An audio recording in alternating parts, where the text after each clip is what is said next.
This is why kids believe they can do so much more, because they just try it. They just get into action. They do it. They're not thinking about it. They just go, there's a mud puddle. I'm going to go jump in that mud puddle. Oh, look, I jumped in a mud puddle. Like, I don't do that as an adult. I always stop myself from doing something directly.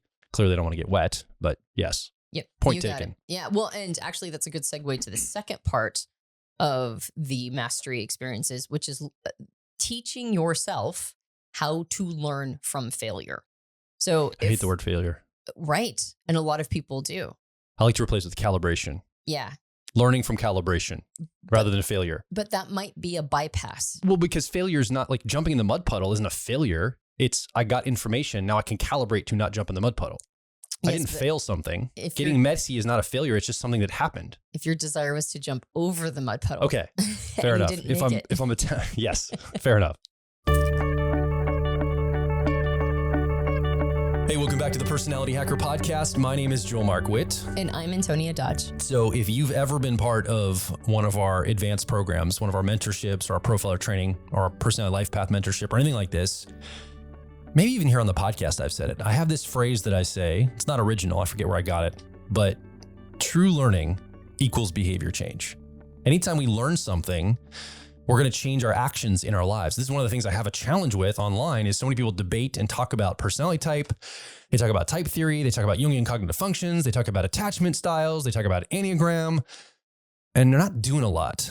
I mean, maybe they are. I don't see a lot of evidence of things being done in the outer world to change their behavior.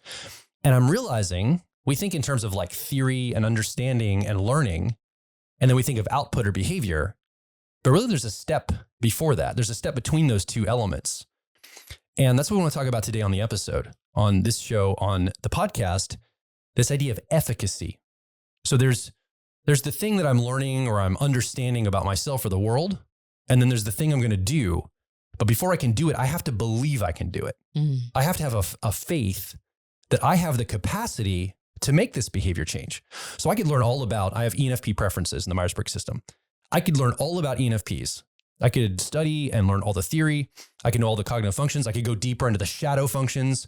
I could cross it into, move it over into subtypes and then cross-pollinate it with Enneagram styles and socionic, like all these things, right? I can learn more and more and more and more. But if I don't have the belief that I can make a change or an outcome difference in my life or take an action, well, it's going to limit me. I'm probably not going to take those actions. So I think one of the missing ingredients that people have between understanding themselves and personality types and then making real changes is this idea of self-efficacy, this idea of I can do this. I have the capacity. I believe that I can execute in my life and make things happen. Yeah, no, I think that's an outstanding point, Joel. Well, thank you. Yeah. I mean, keep the affirmations coming. I love this. And affirmations will be important in a moment, so I will keep them coming. We have a framework for this, though, today we want to introduce. Right. So this concept of efficacy, and you use the word belief or faith.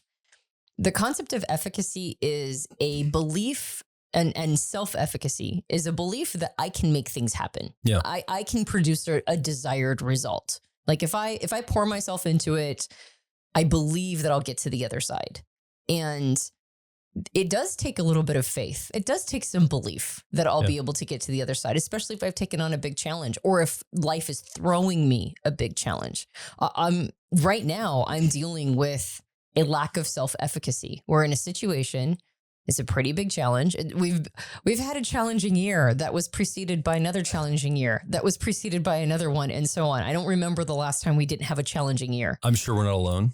The No. third person in this conversation might have also had some challenging years recently. I believe so. I think a lot of people have dealt with, it's probably going on half a decade or more of some serious struggle because the world is in turmoil. Yeah. In generational theory, we're at the end of what's called winter, at the end of a saeculum, a way of doing things, right? That was supposed to bring a sense of stability. And we're moving out of that. We're at the end of this quote unquote winter time period. And it brings a lot of challenge for people to be in this phase of life. Now, that's assuming generational theory is true, but even if it's not, even if this is like Just not part of a cycle, right? Yeah. This is a time period of struggle for a lot of people, and we're no different. I'm no different, right? And I'm dealing with a lack of faith in my ability to get to the other side. I can feel it draining me. It drains me of my creativity. It drains me of my willingness to take on more. It drains me of my ability to jump out of bed in the morning. I instead just want to kind of lay there and pull my covers over my head. It costs a lot. It's expensive. Yeah. Yeah. A lack of belief and a lack of faith in oneself is extremely expensive. And I think it's compounding. It gets worse if you don't address it, and you feel less capacity. You feel less confidence over time. One does, not you specifically, although you could as well. That's been my experience in my life. And then the more capacity and the more efficacy, self-efficacy I build, that's also compounding. Yeah. I feel like I can do more and I have more capacity. It's like a trajectory you're on. Yeah. It feels like you're spiraling down or spiraling up. Yeah. Yeah, absolutely. And so this idea of self-efficacy, this idea of having belief in oneself came up through one of our personal life path mentorship sessions where we were talking about skill and how skill can be something that's, it can be in our way. The concept of it inside of our heads to get to where we want to be. If we're trying to get a sense of empowerment, to change our lives and to design a life that's more ergonomic to our personality type, a fear that we're lacking skills can be a major impediment. Now, that's not the same thing as actually lacking skills. It's a fear of lacking skills. And so when we talk about the subject of, do I have what it takes to make the life that I want to make? One half of the equation is, well, maybe I actually am lacking skill, right? Like there are certain things that I need. Maybe I want to do a job, I want to change my career path and I'm going from one industry to the next. What are the skills I need in order to enter this new industry? So it could be legitimately lacking skill. Yeah. Or it could be a fear of missing skills, right? And one has all the skills they need, but there's this sense of, oh no, I'm not prepared enough, right? I need to continue to gather more skill until I feel prepared. The challenge, of course, being that one never feels prepared. They just have to go do it. And then afterwards they go, okay, I got through that. And that's actually how self-efficacy is built. It's built by watching ourselves, just like self-confidence.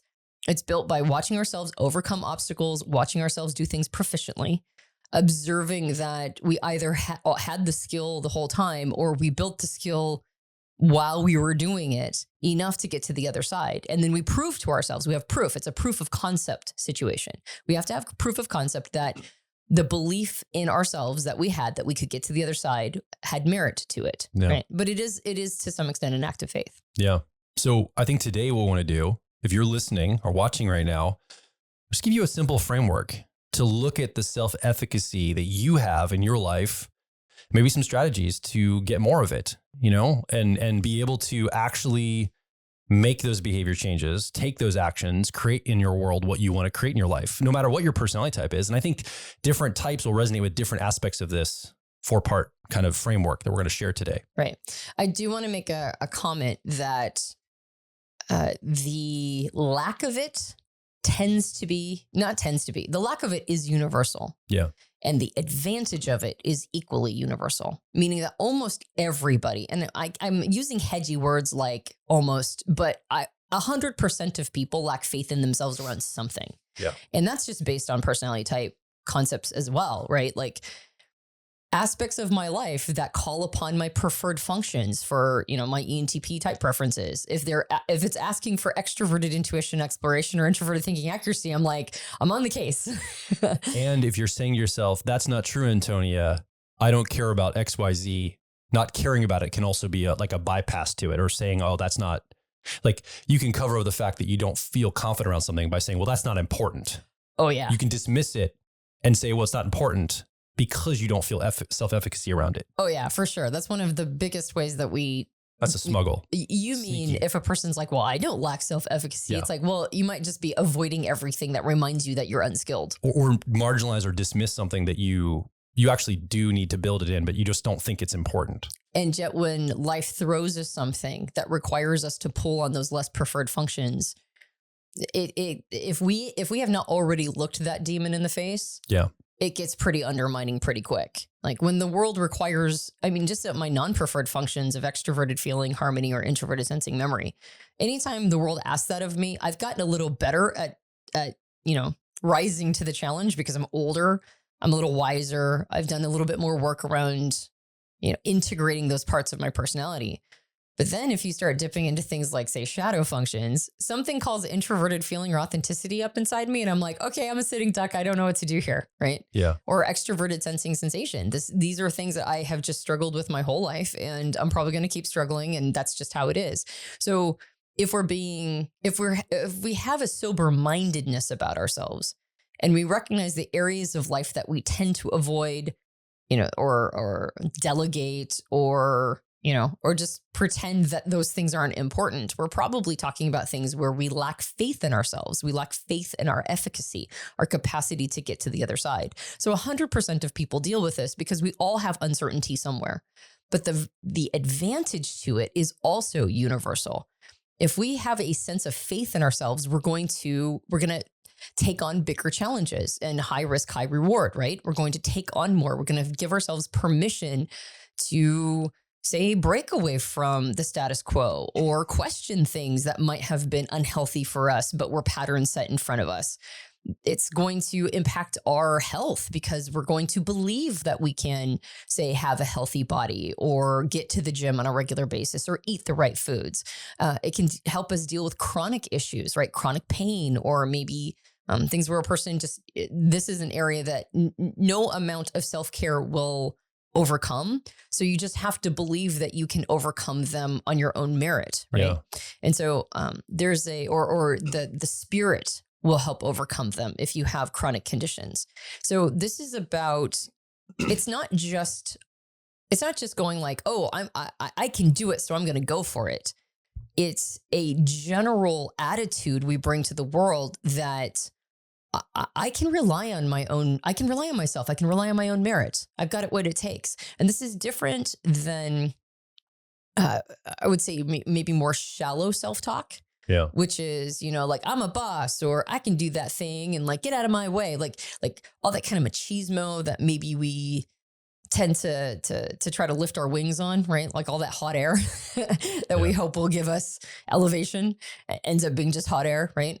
There's an honesty and a modesty required for self-efficacy. That means that when we are attributing faith to our capacities, it's not baseless. It's something that we have already given ourselves some evidence for, but it requires us, to give ourselves permission to have evidence. And that's part of what you're talking about, like 4 different components or elements that give us this sense of self-efficacy. It's really important to have all 4 of these. And as you mentioned, some personality types will be attracted to some more than others, or, different elements, but we need to have all of this to give ourselves that boost, that faith that is built on, not just hot air, but built on a modest, sober assessment of ourselves, which includes all the good stuff too. So if you have the owner's manual for your personality type from Personality Hacker, you might want to pull out your car model and look at your cognitive functions and how your mind is wired, how you learn information, how you make decisions. This can be unique to you and your personality. This is a general framework we're going to go through. And as you follow along, you can apply this to your own life and your own personality if you pull that car model out. Yeah. Okay. So these 4 elements, it's kind of a model, but it's more like how-tos. Yeah. Right? There are 4 steps or stages or ways to gain more faith in one's ability to perform. And again, it's not hot air. It's not just affirmations that are baseless. They're honest actions a person can take to get to a place where we can trust ourselves to have results, right? To get the things that we want. And this might be particularly true because, at least at the time period of this recording, we're starting to move into a time period where a lot of people are going to make life-changing resolutions for themselves. And if you're going to make, say, New Year's resolutions or life-changing resolutions, no matter what time of year it is, self-efficacy is going to be how you make it all the way through, and you don't just abandon ship a couple weeks in. Okay, right? Enough preamble. Let's get to it. I want to know. I wanted the steps. Okay. I think the person listening is too. Let's go. Let's do it.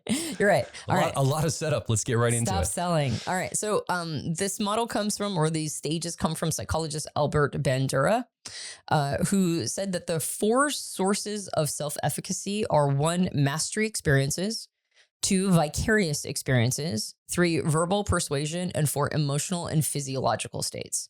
So what does that mean? Well, the first thing that we need to do in order to gain self-efficacy is have mastery experiences. So there's two ways to do that. The first one is through our own direct experience, watching ourselves do something well. And it doesn't matter how much uncertainty a person has around their incompetence or whether they fear they have enough skills. Everybody can do something well. Yeah. Right. And they've mastered something. They can watch themselves perform in some way to remind themselves that they're not totally incompetent.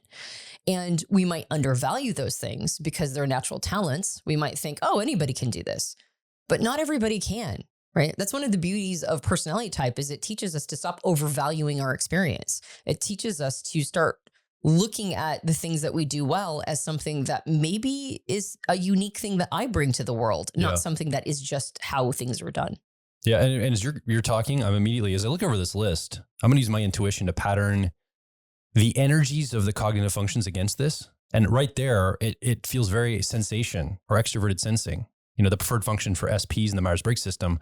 It's not talking about the experience. It's not thinking about the experience. It's not theoretically theorizing or philosophizing about the experience. It's having the experience and observing you doing the experience as you do it. Yep. Which is very extroverted sensing. It's a here and now kind of energy. Yep. Yep. Exactly. No matter where this is in your personality, it's just, that's the energy that's baked into that aspect of what you just said. Yep. We can't just think about the thing. We have to do the thing. Yeah. Yep. Absolutely. And so the first way to gain a sense of, oh, I can do this is watch yourself do things. Right? Yeah. You go, oh yeah, I can do things. I watch myself do them. And so that actual rubber hits the road component is very important. This is why kids believe they can do so much more because they just try it. They just get into action. They do it. They're not thinking about it. They just go, there's a mud puddle. I'm going to go jump in that mud puddle. Oh, look, I jumped in a mud puddle. Like I don't do that as an adult. I always stop myself from doing something directly. Clearly I don't want to get wet, but yes. Yep. Point you taken. got it. Yeah. Well, and actually that's a good segue to the second part of the mastery experiences, which is teaching yourself how to learn from failure. So I hate the word failure. Right. And a lot of people do. I like to replace it with calibration. Yeah. Learning from calibration rather than failure. But that might be a bypass. Well, because failure is not like jumping in the mud puddle isn't a failure. It's I got information. Now I can calibrate to not jump in the mud puddle. I didn't fail something. Getting messy is not a failure. It's just something that happened. If your desire was to jump over the mud puddle. Okay. Fair enough. You didn't make it. If I'm yes, fair enough. And that's so falling short and accounting for that to calibrate for better times later. You got it. And failing is actually in and of itself tends to be very undermining to a faith in oneself. Oh, I can't do this. Right. So, to overcome that is to start, it's like reevaluating one's relationship to failure, right? It's like it's recontextualizing it. It's seeing it as something that, and I don't think calibration is a bad word. It's something that can help calibrate a person. It doesn't mean failure is necessarily a dirty word though, in and of itself. And it's like, oh, I failed. And there's so much weight to it. But who are we looking over our shoulder around this failure for? Is it that we're worried we're going to disappoint ourselves? Are we worried we're going to disappoint other people, society, parental figures? Like who is actually the person who's going to come down on us when we fail? Now, sometimes failures are big enough so that they have consequences that other people suffer. Yeah. And that's not great. But if you can contextualize failure as learning opportunities, my favorite Samuel Beckett quote, and I'm sure I've quoted it before on the podcast, is ever tried, ever failed, no matter, try again, fail better. And his concept of failure that we can improve in the quality of our failures, we can fail better, indicates that failure might actually be a really important guide for us. Yeah. So it's not allowing ourselves to get demoralized through failure. It's allowing failure to be something that is part of that boost up. Yeah. So the second component after direct experiences is vicarious experiences, particularly first through observational learning. That means that you watch other people do the thing that you want to do. And the reason why that's so important is, well, it's kind of like the 4-minute mile. Nobody could break the 4-minute mile until, was it Owens, right? Jesse Owens? I don't know the name of the person. Actually, it was not Jesse Owens. I don't think so. I'm pretty certain it wasn't Jesse Owens. Okay. I don't know the name of the guy. That was incredibly discrediting. Who's the person who broke the 4-minute mile? It wasn't Owens. Antonia. I know. You don't know Who broke the 4-minute mile? I just failed. I'm going to let myself like accept the failure and use it as an opportunity to do better next time. I mean, even Google is crying right now. I know. Right. And if I had access to it, I would look it up. Anyway, but the person who broke the 4-minute mile, who I'm sure somebody will come and let us know. I'll know immediately after the recording the podcast because I'll go look it up and I'll be like, oh yeah, that's right, that person. But if I'm not mistaken, as soon as the 4-minute mile was broken, all of a sudden other people were doing it. Absolutely. And the powerful lesson is if you can watch other people do something, we go, oh, it's possible. Right. And that's why people doing inspiring things, that's why contortionists who bend their bodies in all sorts of crazy ways are important, right? People who do parkour are important. Going to the moon, right? Or to Mars is important. Like doing these major feats is important because it communicates, oh, well, if somebody can do that, maybe I can do that. Now, I don't mean like a single individual can necessarily get themselves to the moon, but in that vein, right? Once one person was in space, now other people were in space. And when we can learn through observation, when we can go, they can do it, and that's how they did it, it can start to give us a sense of, oh, maybe I can do it too. Yeah. Yeah. Already I'm mapping memory, introverted sensing, the preferred function of SJs to this second part here. I'm observing something that came before and I'm getting the learning from that vicariously. That's really powerful. Yep. So the second part of vicarious experiences is role models. And this is like observational learning, but it's particularly potent when there's similarities between yourself and the person that is your role model. So it's not just seeing that somebody did it, it's having somebody as almost like an inspirational guide. And if the individual is like you, like maybe they share some type preferences with you, maybe they are your same personality type or best fit type, maybe they just share some of your functions. If you watch them go through life and they are succeeding in areas that you would like to succeed, now you go, okay, that's how they did that. Why reinvent the wheel? I'm going to go ahead and follow that model, and then I can get there too. And in terms of cognitive functions, well, you're mapping them right now. So which function do you think maps to this one? I just have memory mapped to both of these, actually, role models. And I'm actually going to make a point after we go through the whole model. I've got some comments about some of these that are coming up for me as we talk. So I'm making those notes. Yeah. I also see this maybe, I mean, I don't know if it's okay if I make a little note right here. Sure. But in some ways, it might be a little bit of extroverted thinking too. Possibly. Which is, if something works and you've observed somebody create a schematic of how something works, particularly if they're a similar type to you, you can model what they're doing, right? I think the thinking functions would be the next section, though. Both of them are there. Okay. Yeah. All right. So let's get to the third And part. I think the final one's the feeling functions. I can like just see it go boop, boop, boop, right down. Fabulous. I think the intuitive things are just not the ones in here as much. Yeah. Maybe it's just the pattern of the whole thing. Yeah.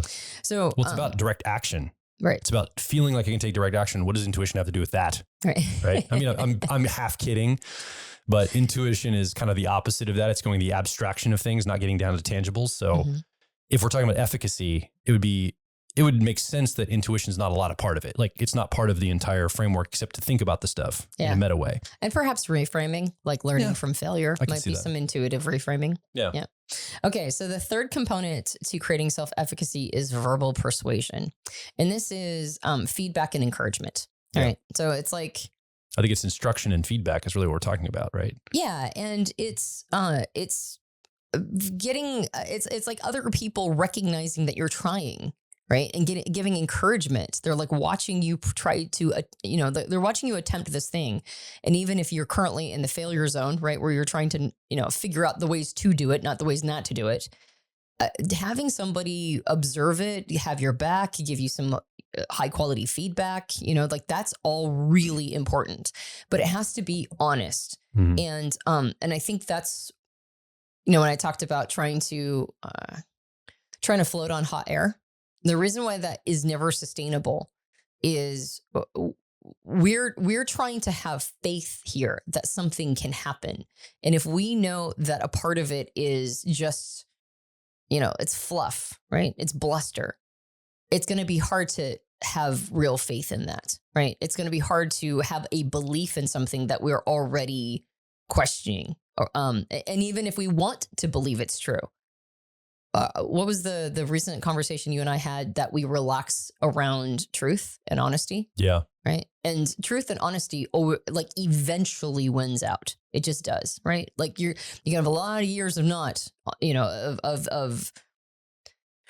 a lie or just, Obfuscation, confusion. You have a ton of time living there, but eventually truth will out. And that includes when we're trying to convince ourselves that we're able to do something. If we tell ourselves falsehoods, if we're immodest, if we puff ourselves up to an unearned place, we're not going to be able to actually write on that faith, right? That belief, because we're already undermining our own belief by telling ourselves lies.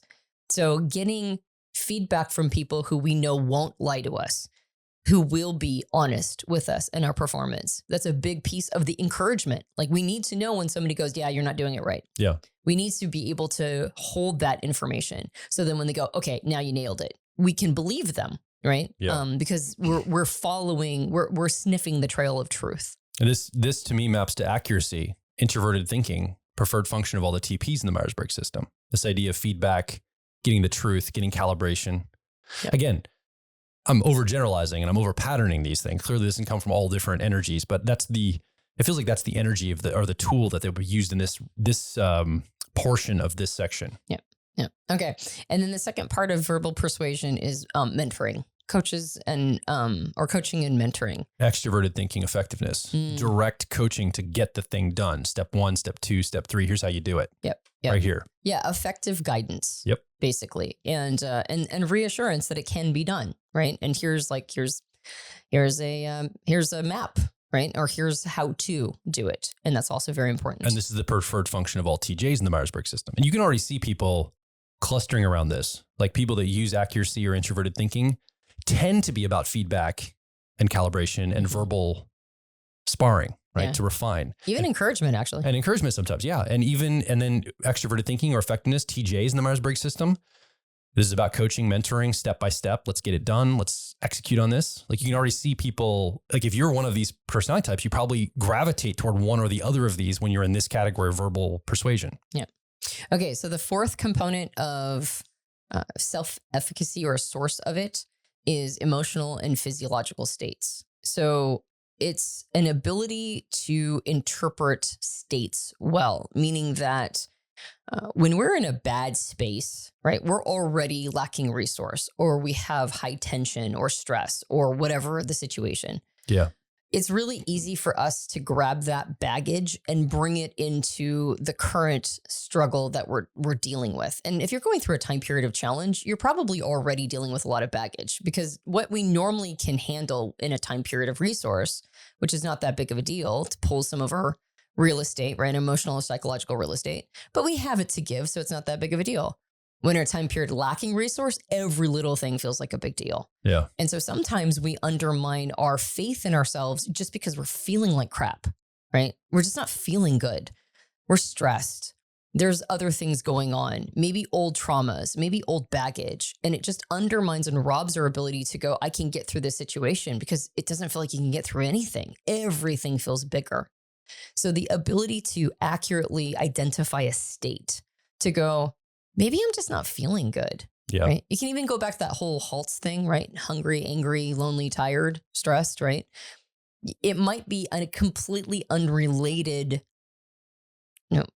challenge. It might be an unrelated situation that is coloring your relationship to whatever it is you're trying to accomplish, whatever skill you're trying to build, or whatever is the next phase. If you're bringing a bunch of emotional baggage in, all of it will feel like a heavier lift. Yeah. State feels to me like it's tied to biography, who I am. Who I am is the state I'm showing up in the moment, right? And there's a lot of parts of us. We look at all the different parts of us that come out, but being in a state is being in kind of an emotional resonance of who I am right here. Again, I think this maps to introverted feeling or authenticity, preferred function for FPs in the Myers-Briggs system. It's all about state change, state management. And I think that, we have to know who we are to feel confident in taking action. And I think that's what this is addressing specifically. Yeah. And recognize that when we feel bad, it might be unrelated. Yeah. Right. To be able to accurately source our emotions and accurately source why, what's going on? What's what is the motivation for this particular state? Yeah. What's happening underneath? And so that's an important component to a general sense of I can get through it, because if I'm feeling like crap, it might have nothing to do with the thing that I'm trying to accomplish. So maybe I just process that or compartmentalize it for a moment, whatever is appropriate for the situation.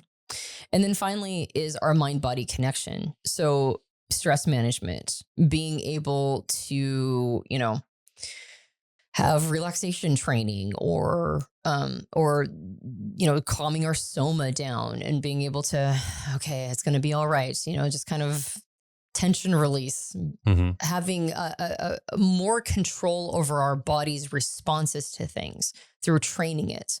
And some people are naturally skilled at that, but there's a lot of people, myself included, that are not, right? We need techniques to be able to get to the other side of stress management, even if we're not sure where the stress came from, like just to be able to calm the body down.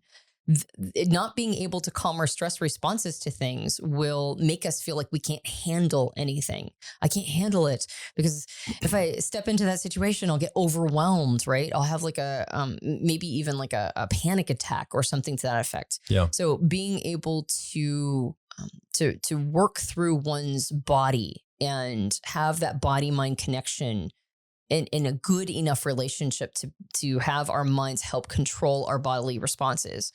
That's a big part of us believing we can get to the other side of something. One way to interpret body-mind connection is very esoteric, philosophical, like meditation and tapping into but I read this, and maybe I'm forcing a model that shouldn't be forced, but I honestly read this as our body tells us what we need. It surfaces the needs we have and the unmet needs we have as people.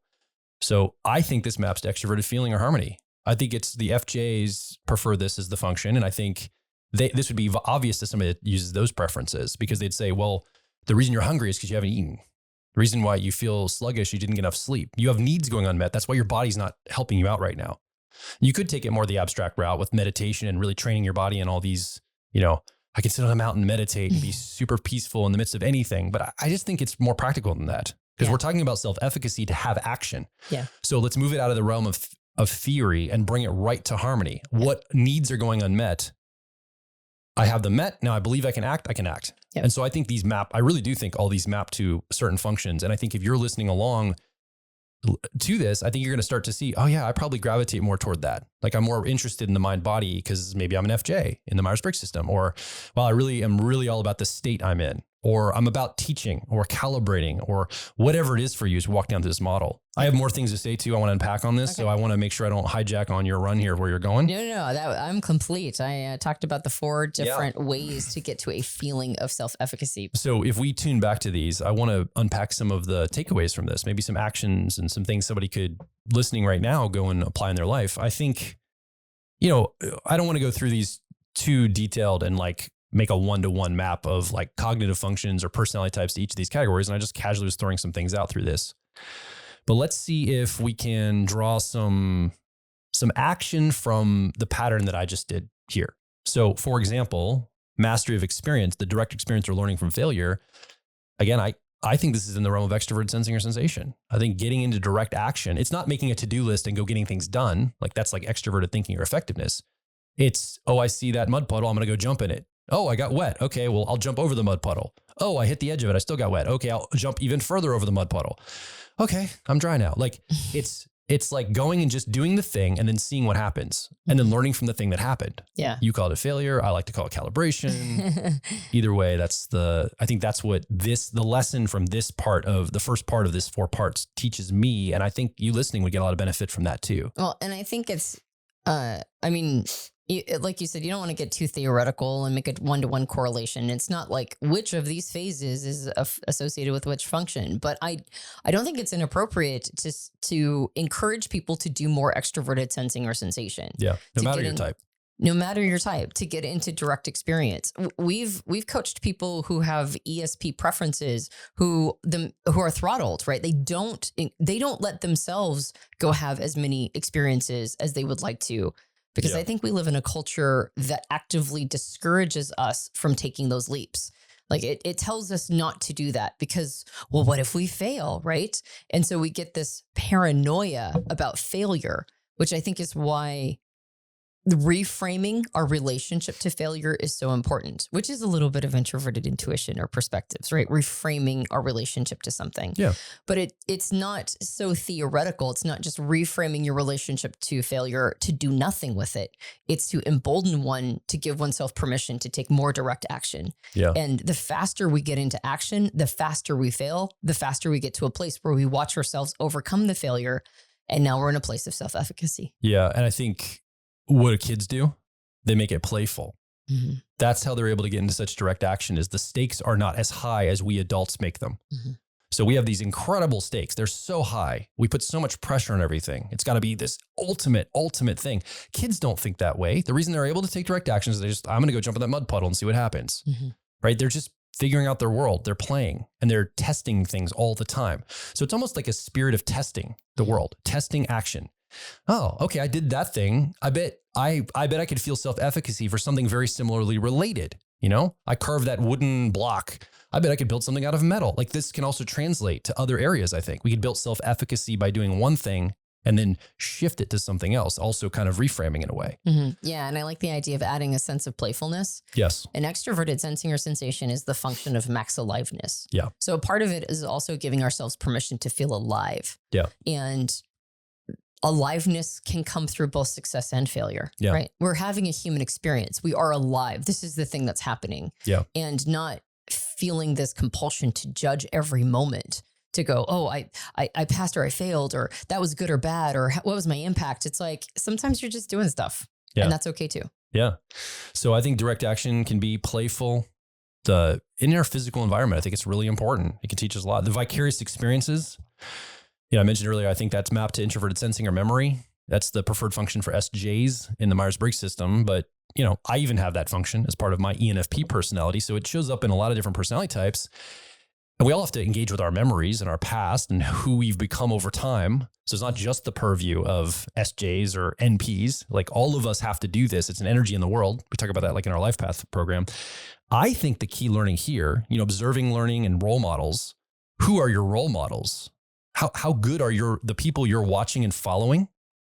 Like, I mindlessly get on X or Facebook or social media, and I need to be more mindful. This is me personally talking, to curate my feed to be following people that build me and give me inspiration and make me feel a sense of self-efficacy for the things I want to create in the world. If I'm following people that are negative and I'm just downloading all the things that are wrong in the world, and what can I do? I might shrug and start to think, well, I can't make any change in the world.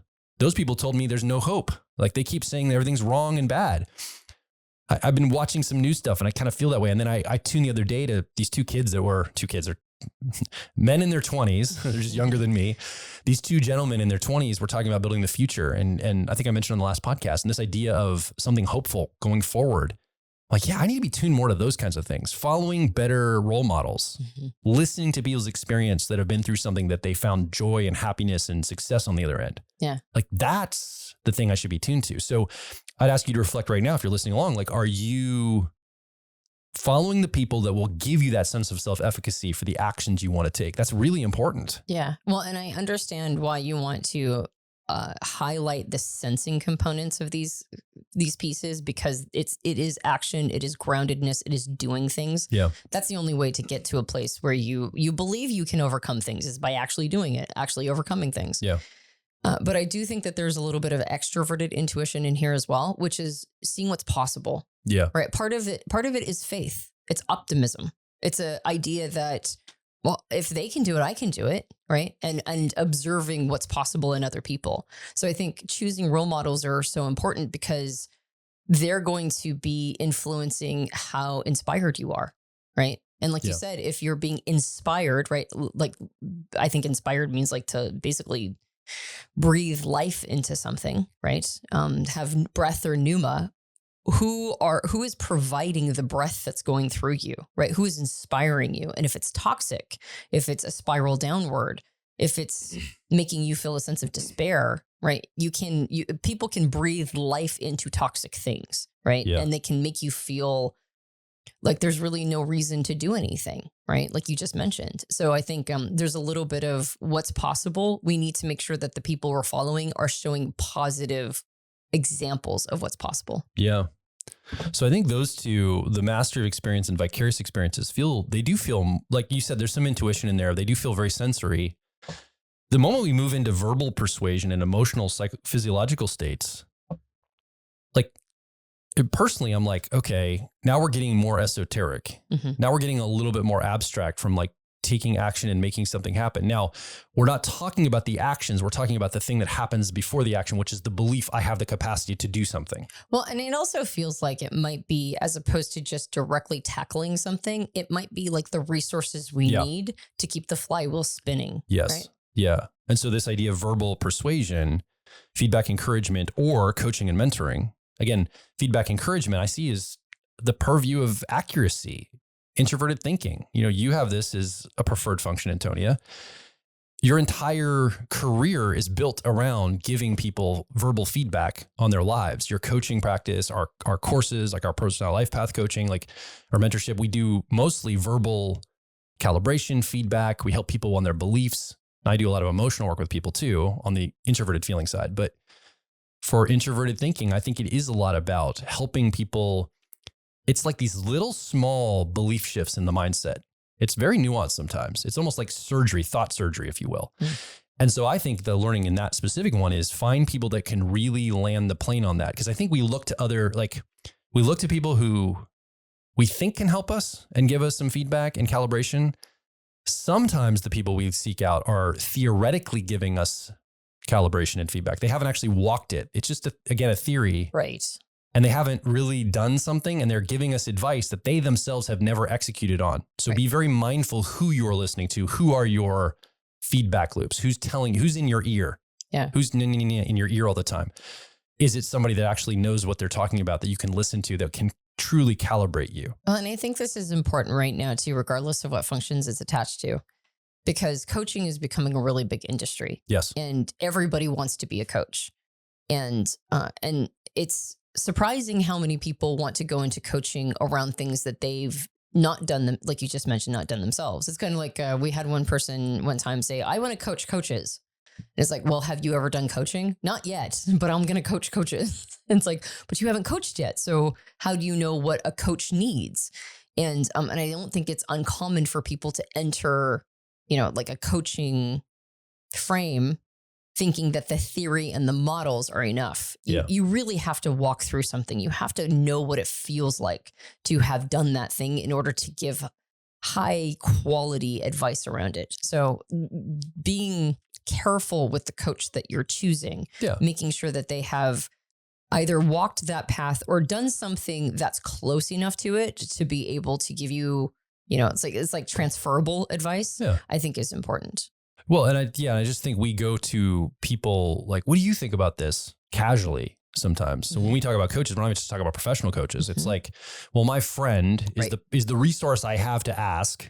So I'll ask them to help me with this feedback. And I'm just saying, be mindful of who you're asking. Do they actually have the ability to help calibrate you? As well as coaches and mentors, which I think is in the purview of extroverted thinker effectiveness, like I mentioned earlier. And I think this again is looking for somebody that has the methodology that they've actually seen, look at the result, just like extroverted thinking or effectiveness would do. Do they have the result I want? Okay, they probably have the step-by-step to get there too. A lot of people are giving me step-by-steps in my life. And I'm like, you don't have the result that I'm after. So why do you think that's going to do you know what you're actually doing here? So that's the other key as well. In both of these, I think is finding people that actually walk that.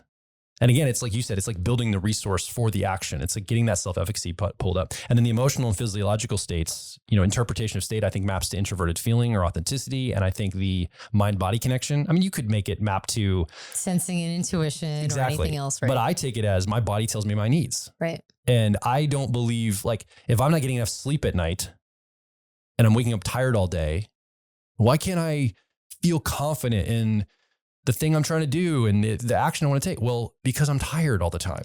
So get my need met.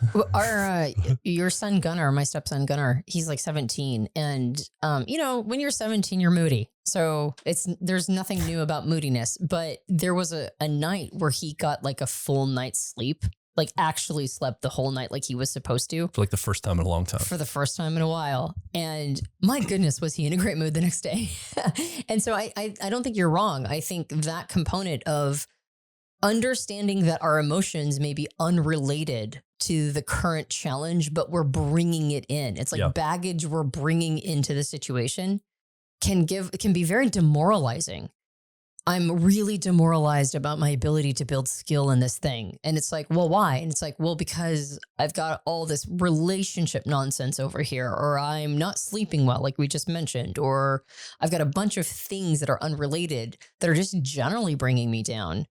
Well, now I lack confidence to be able to do this other thing. And so having an awareness that that is a phenomena, right? Like we might be demoralized and discouraged based on totally unrelated criteria. Yeah. And so to keep one's finger on the pulse of that requires a bit of emotional intelligence. Do you think this is an ordered list?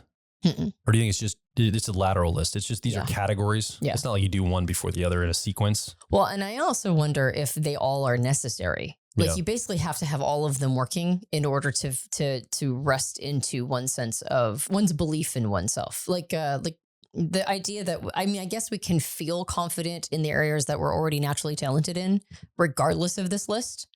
But we're probably providing a lot of this stuff for ourselves in that way because we have a high degree of certainty. So we're creating our own feedback loops. We're creating our own encouragement. We're our own mentor, right? We're already watching ourselves do those things because we've been doing them our whole lives. And so we already have this like history of abundant examples of us getting to the other side. Yeah. So if anything's a preferred function, it's like we're already providing this list for ourselves. This is really about things that we don't naturally feel a sense of certainty around, that we naturally feel demoralized around, or like uncertain, or like, I don't know if I'm going to be able to do that.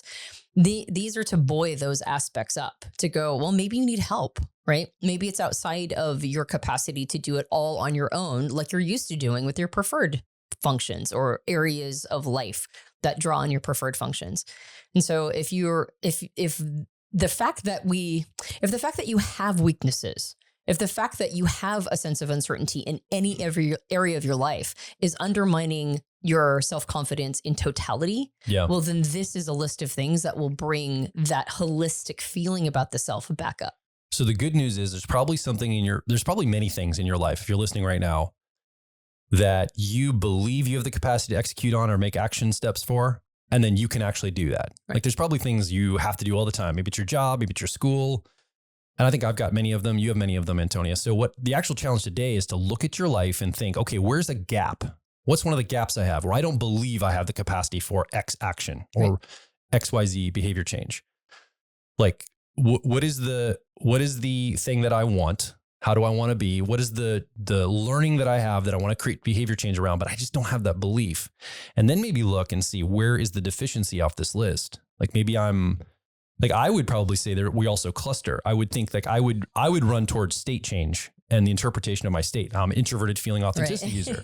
That's got to be it. If I get in the right state, anything's possible, but maybe I don't have sleep that night, or maybe I have no direct experience of it. So I try it and I'm like, oh, I feel really uncertain, or I can't make that thing happen, because it's all about, I overvalue the being in the right state of emotion, right? Mm-hmm. And clearing all that out and being in the right present. And I've had that happen. I've gotten up literally on stage to do something, feeling I've got self-efficacy, overvaluing the state I'm in. Where are my notes? What was I going to say? Mm-hmm. I don't know. Oh crap.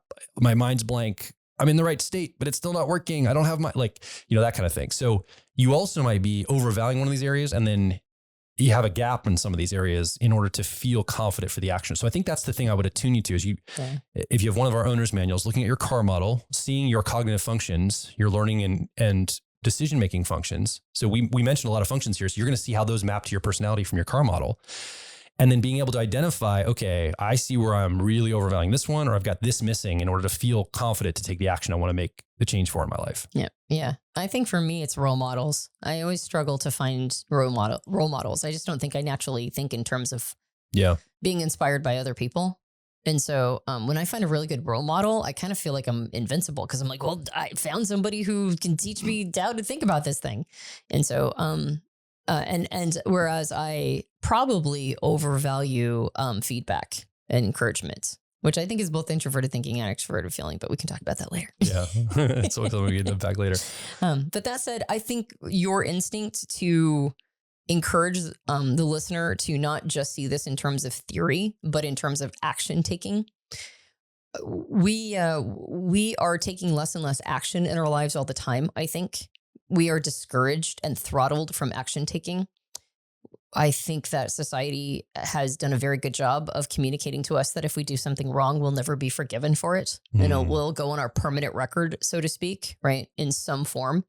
And so, and then also we've gotten a lot of communication that we have to have the right answer, right? We have a whole generation of people who are what's called taught to the test, meaning that all of the education was in getting the right answers on tests. Yeah. As opposed to being able to figure out how to find the right answer. It's about already knowing the right answer, and not as much focus is on the process of it.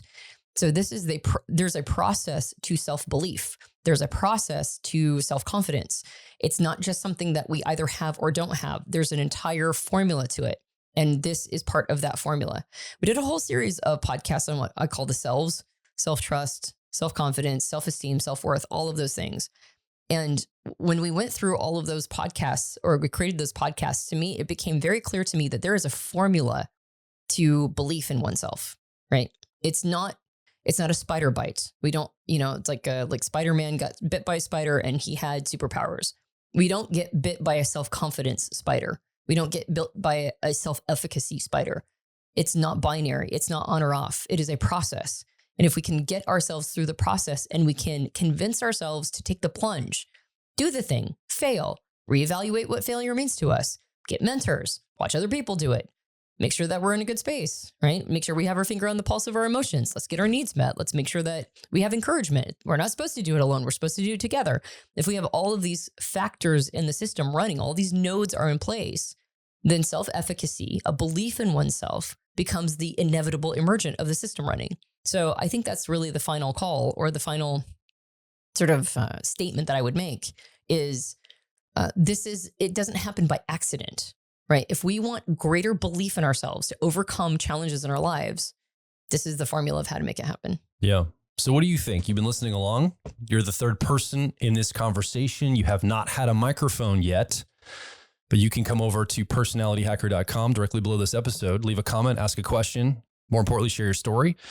Do you identify this idea of learning something, wanting to change a behavior, but I just don't feel confident. I don't feel like I've got self-efficacy for that. And did you resonate with some of these categories we talked about, some of these ideas on how to feel more self-efficacy in order to take those actions and change the behaviors you want to change in your life? And did you see maybe some of the elements as you're looking through maybe your owner's manual that we have here at Personality Hacker for all the 16 personality types, and you've got your car model in front of you? Are you identifying which parts of your personality are attuned to some of these ideas we talked about? Maybe some of the parts that you're getting hijacked or stalled out in, or you just don't feel the confidence for. I would love to hear that. Come over to personalityhacker.com and make your voice heard. Yeah, and if you enjoyed this podcast, you can subscribe to us on iTunes and various Android platforms. If you leave a rating and review for us on iTunes, it would make me very happy. I would love to see the review, not just a rating, but also the review. You might be watching us on YouTube, since we have a video podcast. You can subscribe, and hit the bell to let you know when new episodes come out as well. And you can leave a comment for us there. I tend to read all the comments. Do you read the comments? You don't read comments. I read comments. I sometimes read comments. Yeah. I like the comments. You read every comment. I read all the comments. So every comment. So let us know what you thought of the episode there as well. And we also want to encourage you. We have our Personality Life Path program that opens up on a regular basis. And it is an absolutely phenomenal, life-changing program, in my opinion. So if it is the time for Life Path, the best way to know when that program is coming up is to head over to personalityhacker.com and get your name on our email list. We can let you know what all the programs that we're running when they come out, and of course you get a weekly reminder of the podcast as well. So I would highly recommend that you consider joining the Life Path program. Don't consider it. You should just do it. INTP Will, our friend, he's been on the podcast before. He is part of our profiler training program, but he's not been in PLP yet, Personality Life Path. And he said, I'm kind of driven crazy because all the people that have gone through Personality Life Path, they keep raving about it. And they're like, you guys haven't open enrollment yet. And they're like, this has been life-changing, one person after another. He's like, I don't even fully understand what it is yet, but I cannot deny how many people have said it's changed their lives. And they're not hyperbolic about it. Like, it literally has altered, like they've changed their career. They've changed their trajectory. Like, the whole point of the 8-week program is to help you identify all of the 8 cognitive functions in the Myers-Briggs system, like Carl Jung talked about, what's your relationship to the energy that function represents in the world? And then how do you work on the areas of your life that are stopping you from getting what you want, or the trajectory of the life path you want to be on? Yep. And we kind of put this program together to see what would happen. And we're now multiple cycles through. Yeah. And it is amazing how many people are changing their lives, like literally making life altering decisions over it in the positive and all the feedback. And I love it. So you should not consider this. Yeah, you should just join it. When we open enrollment, you need to be part of this, because this is a fantastic mentorship. It really is. I mean, I love Profile training. Don't get me wrong. That's still the flagship program. I love doing Profile training, but Personal Life Path is my heart right now. It is. I stand behind it 100%. Me too. Yeah. It's incredible. All right. My name is Joel Mark Witt. And I'm Antonia Dodge. And we'll talk with you maybe in the Personality Life Path Mentorship if you get to join that, or obviously next week here on the Personality Hacker Podcast.